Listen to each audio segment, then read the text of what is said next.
آئیے جیسا کہ اعلان کیا گیا کہ ایک افسانے کا مجھے حکم دیا گیا ہے۔ افسانے کا عنوان ہے کیسی بے وفائی۔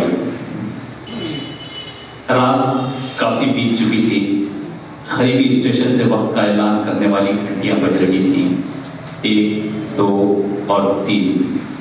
نیند اس کی آنکھوں سے اس کی قسمت کی طرح کھلواڑ کر رہی تھی۔ بیڈ سوئچ آن کیا، کمرے میں ہلکی ہلکی روشنی پھیلنے لگی۔ اس کی نظریں دوسری جانب لیٹے ہوئے شوہر پر جا ٹکی۔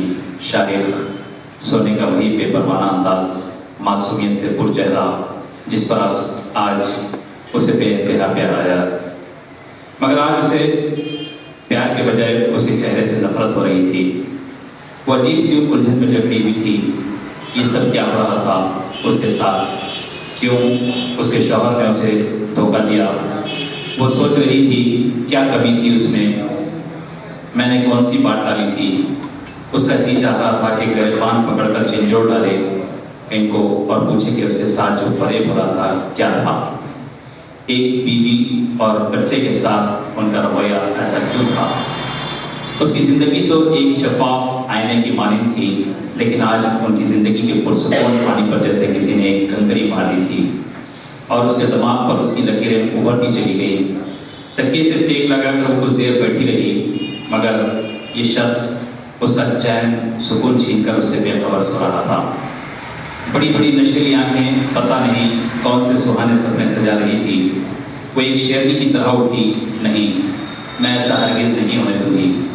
میں ان عورتوں میں سے ہرگز نہیں ہوں جو ہر طرح کے ظلم و ستم سہتی ہوئی اپنے اندر کی چیخوں کو اپنے دل میں چھپائے باہر سے مطمئن نظر آنے کا دکھاوا کرتی ہیں۔ میں تو انہیں سبق سکھاؤں گی۔ شارق، یہ تم نے کیا کیا؟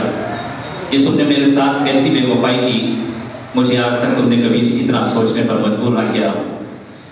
تمہیں میری ہر ضرورت کا خیال رہتا، تم ہمیشہ میری محبت کا دم بھرتے تھے۔ ہمارے درمیان چھوٹی موٹی لڑائیاں بھی ہوئی، کبھی میں نے میکے جانے کی دھمکی ہوئی تھی، لیکن کبھی اس کی نوبت نہ آئی۔ لیکن اب یہ اچانک ان دنوں وہ اپنے بزنس میں کافی مصروف تھا۔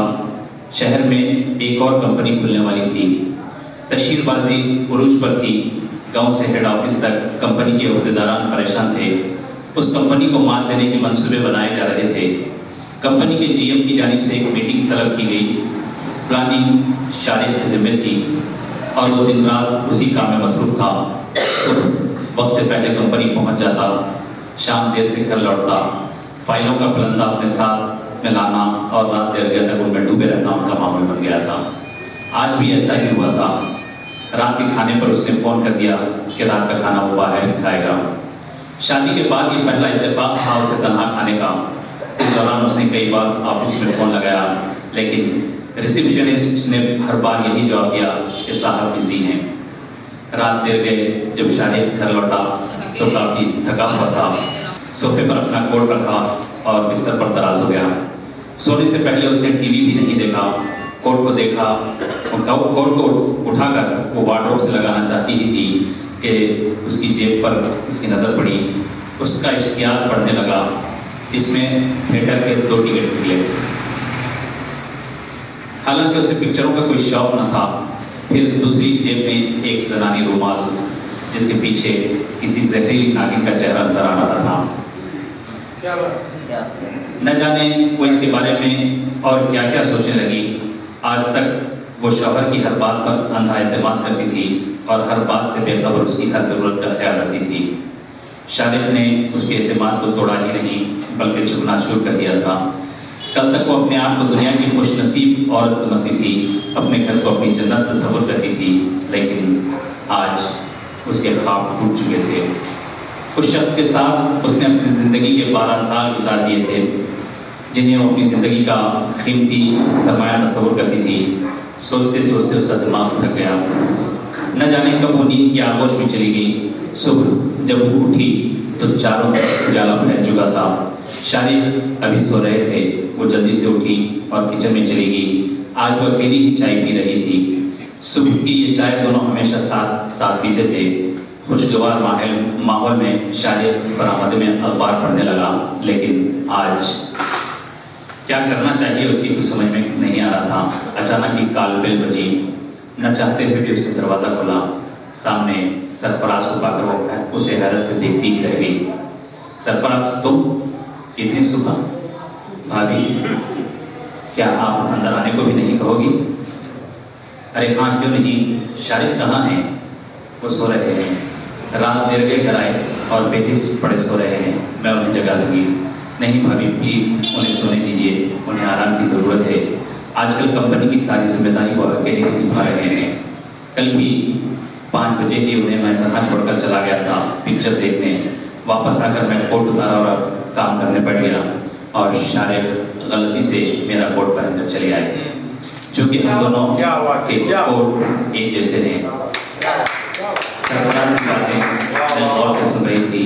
اب میرے دماغ سے شک و شبہات ختم ہو چکے تھے. کچھ دیر پہلے میرے دماغ پر جو دھن چھائی تھی ایک سب